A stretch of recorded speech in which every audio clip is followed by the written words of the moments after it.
கல்வியால் வரும் சக்தி, அந்த கல்விக்கு வழிகாட்டுவது நம் பராசக்தி. பராசக்தி மேல்நிலைப் பள்ளி LKG முதல் +2 வரை அட்மிஷன் நடைபெறுகிறது. கோட்டைப்பட்டி, பேரையூர், மதுரை. தொடர்புக்கு 7010726986 7010726986.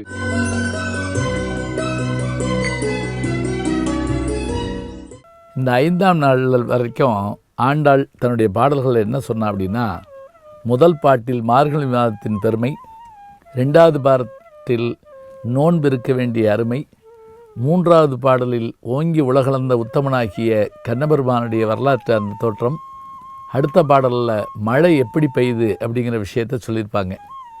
இன்றைக்கி ரொம்ப அழகாக யாரை போய் கும்பிட போகிறோங்கிறதுக்கு, இப்போ அவர் ஊர் என்னங்க, அவர் பேர் என்ன, அவர் ஊரில் ஆறு இருக்கா அப்படிலாம் கேட்போம்ல. இதில் பேர், ஊர், ஆறு இத்தனையும் சொல்கிறா. மாயனை இப்போ கூட வர்றவங்க கேட்குறாங்க, கோயிலுக்கு போகிறோம், எந்த கோயிலுக்கு போகிறோம், அவர் யார், அந்த சாமி என்ன செஞ்சார் அப்படின்னு கேட்காமங்கள. வேற எப்படி விட்டுங்க, நம்ம வீட்டு குழந்தையே கேட்குது, எம்மா இப்போ நம்ம கோவில் கண்ணனை கும்பிட்டு போகிறோமே, அவர் எந்த ஊரில் பிறந்தவரமா அப்படின்னு கேட்டால் வாயை பொத்திக்கிட்டு வா அப்படின்னு சொல்லக்கூடாது, குழந்தைகிட்ட சொல்லணும். மாயனை நாம் வணங்க போகிறது மாயங்களில் வல்லவனாகிய எம்பெருமானை. மண்ணு வடமதுரை வைந்தனை, அவன் பிறந்த ஊர் எங்கே, வடமதுரை. தென்மதுரை தான் நம்ம மதுரை. மாயனை, மண்ணு வடமதுரை மைந்தனை, தூய பெருநீர் யமுனை துறைவனை.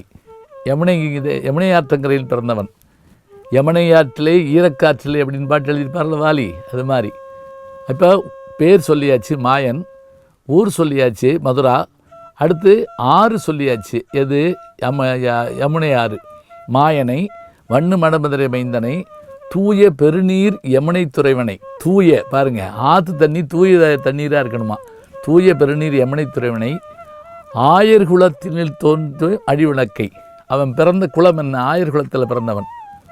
தாயை குடல் விளக்கம் செய்த தாமோதரனை. எவ்வளோ அற்புதமான விஷயம் பாருங்க. அதாவது இந்த பிள்ளை பிறந்ததுனால அப்பாவுக்கு பெருமை அப்படின்னு நம்ம சொல்லுவோம், இவன் தந்தை என்னோற்றான் கொல் அப்படிமோ. ஆனால் கிருஷ்ண பரமாத்மா பிறந்ததுனால தாய் அம்மாவுக்கு ரொம்ப பெருமையாக.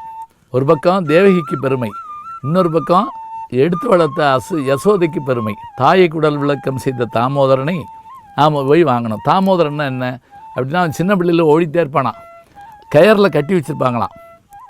அது என்ன, இந்த வயிற்றில் அதை கயத்தில் கட்டி வச்சுருப்பாங்க, உரலோடு சேர்த்துட்டு போய் இழுத்துட்டு போவார் அவர். தாமோதரனை தூயோமாய் வந்து நாம் என்ன செய்யணும், நீராடிட்டு வரணும். தூயோமாய் வந்து 2 இடத்துல சொல்ல பாருங்க, தூய யமுனை துறைவன். தூயோமாய் வந்து தூமலர் தூவி தொழுது வாயினால் பாடி மனதினால் சிந்திக்க போய பிழையும் புகுதருவான் நின்றனவும் தீயினில் தூசாகும் செற்போல ரொம்பவா. இந்த வரியை குறித்து வச்சுக்கிறனுங்க. முக்கியமாக பஞ்சபூதங்களில் அழுக்காகாமல் இருப்பது எது, 5 நிலம் கெடுத்துட்டோம், நீர் சொல்லவே வேண்டாம், ஆகாயம் ஓசோனில் ஓட்டப்பட்டாச்சு, காற்று மாசுபடுத்திருச்சுங்கிறாங்க. அப்போ இன்னும் ஒன்று பாக்கி இருக்குது, எது, நெருப்பு. இந்த நெருப்பை நம்ம அழுக்காக்க முடியாது, அதுதான் பிரச்சனை. ஏன்னா நெருப்பு அழுக்க சாப்பிட்றோம். அப்போ நம்ம என்ன செய்யணுமா, நாம் செய்த போய பிழையும் புகுதருவான் நின்றனும், நாம் செய்த பிழைகளும் நம்முடைய வாழ்க்கையும் சீராக வேண்டும் என்று சொன்னால் பிழைகள் மறைந்து போகும், நன்மை செழிக்கும். எப்போது, தூயமாய் வந்து தூமலர் தூவி தொழுது வாயினால் பாடி மனதினால் சிந்திக்க போய பிழையும் புகுதருவான் நின்றனும் தீயினில் தூசாகும் செப்பேலோர் எம்பாவாய். அப்படிப்பட்ட தீயில் போடப்பட்ட அழுக்கு போல மாறி போகும், நாம் சென்று அவனை வணங்குவோம்னு சொன்னார். மாயனை மன்னேவட மதுரை மைந்தனை தூய பெரு நீர் யமுனை தூரைவனே ஆயர் குலத்தினில் தோன்றும் அணி விளக்கை தாயை குடல் விளக்கம் செய்த தாமோதரனை தூயோமாய் வந்து நாம் தூமலர் தூவி தொழுதே வாயினால் பாடி மனத்தினால் சிந்திக்க போய பிழையும் புகுதருவான் நின்றனவும் தீயினில் தூசாகும் செப்பேலோரியம் பவாய்.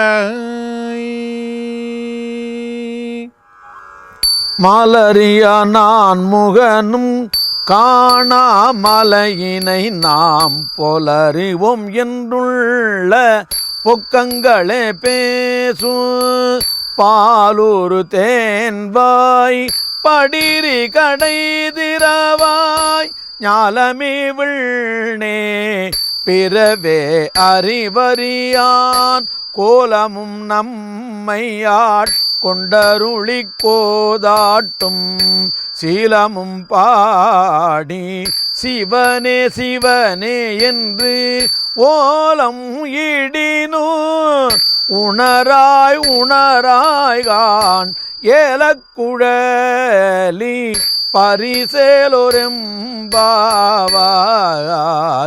ஆ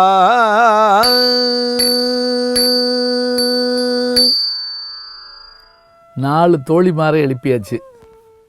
5வது தோழியினுடைய வீட்டு வாசலுக்கு வந்து நிற்கிறாங்க. இப்போ இந்த பெண்ணை என்ன சொல்கிறாங்க? நிலகையாய் என்ற ஒரு பெண்ணையும் முத்தன்ன வெண்ணகையாய் என்ற ஒரு பெண்ணையும் முத்து போன்ற பற்களையுடைய பெண்ணே, ஒளி வீசுகின்ற பற்களையுடைய பெண்ணே, இதையே சொல்லிக்கிட்டே இருக்க முடியுமா? இந்த இடத்துல கொஞ்சம் வித்தியாசமாக சொல்கிறாங்க. அதாவது வாசனை பொருந்திய கூந்தலை உடைய பெண்ணே. இந்த ஒரு பெரிய சண்டை நடந்துச்சு, உங்களுக்கு தெரியும். அது இயற்கையிலேயே பெண்களுடைய கூந்தலுக்கு மனம் உண்டா இல்லையா அப்படிங்கிற விஷயத்த நக்கீரருக்கும் சிவபெருமான் கடையில் தர்மிக்கு பாட்டு எழுதி கொடுத்து சண்டை வந்ததை படிச்சிருப்போம், திருவிளையாடலில் பார்த்துருப்போம். இங்கே சொல்கிறாரு, நறுமணமிக்க வாசனை உடைய கூந்தலை உடைய பெண்ணே, நீ தூங்கிட்டு இருக்கியே சரியா? மாலரியா நான்முகனும் காணா மலையினை நாம் போலறிவோம் என்றெண்ணி பொக்கங்களே பேசும் பாலூரு தேன்வாய் படுதி கடைதிரவாய். இது பாருங்க என்ன அழகாக வார்த்தை சொல்கிறாங்கன்னு. மாலரியா நான்முகனும், திருவண்ணாமலையை பற்றி நான் முன்னாடியே சொன்னேன். அடிமுடி காணாத நிலையுடையவன் எம்பெருமான்.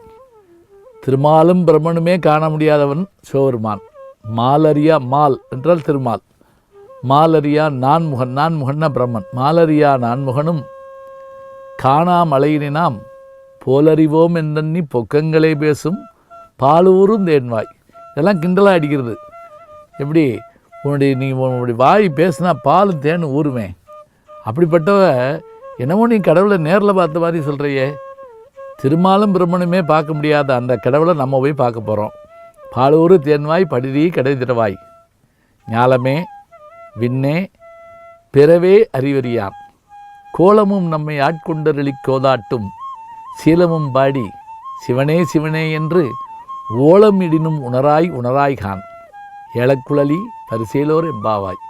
வாசனை பொருந்திய கூந்தலை உடைய பெண்ணே, அந்த எம்பெருமான் ஞாலமே விண்ணே பிறவே அறிவறியான். இந்த உலகமும் பிரபஞ்சமும் மற்றவையும் அறிய முடியாத தன்மை கொண்டவன். அப்படிப்பட்டவனுடைய பெருமையை பாடி நாங்களெல்லாம் சிவனே சிவனே என்று சொல்லி கொண்டிருக்கிறோம். அப்படி நிலையிலும் கூட நீ உறங்கிக் கொண்டிருக்கிறாயே, இது சரியா? எழுந்து வா பெண்ணே என்று சொன்னவுடன் அந்த பெண் எழுந்து வருகிறார். இந்த இடத்திலே திருவம்பாவையிலே மாணிக்க வாசகர் இயன்ற இடங்களிலெல்லாம் சிவபெருமானுடைய அந்த திருவிளையாடல்களுக்கான கதைகளை சொல்லுவார். அதே போல பிரம்மனும் திருமாலும் காண முடியாத செயல்பாட்டை மிக அழகாக சுட்டி காட்டுவார். அத்தகைய பெருமை மிகுந்தவனவன். அவனை சென்று நாம் பாடுவதற்கு காத்திருக்கிறோம். பெண்ணே எழுந்து வா, ஏலக்குழலி பரிசேலோர் எம்பாவாய். நாம் சென்று பாட வேண்டாமா என்று சொன்னவுடன் அந்த 5வது பெண்ணை எழுந்து வந்தா. அவளை கூட்டிகிட்டு அடுத்த தோழியை காண செல்ல யூடியூப் சேனலில் சேர்ந்து Instagram, Facebook, Twitter, blog, WhatsApp channel என்று அத்தனையிலும் நான் முன்தொடர்ந்து செல்கிறேன். நீங்கள் பின்தொடர்ந்து வாருங்கள்.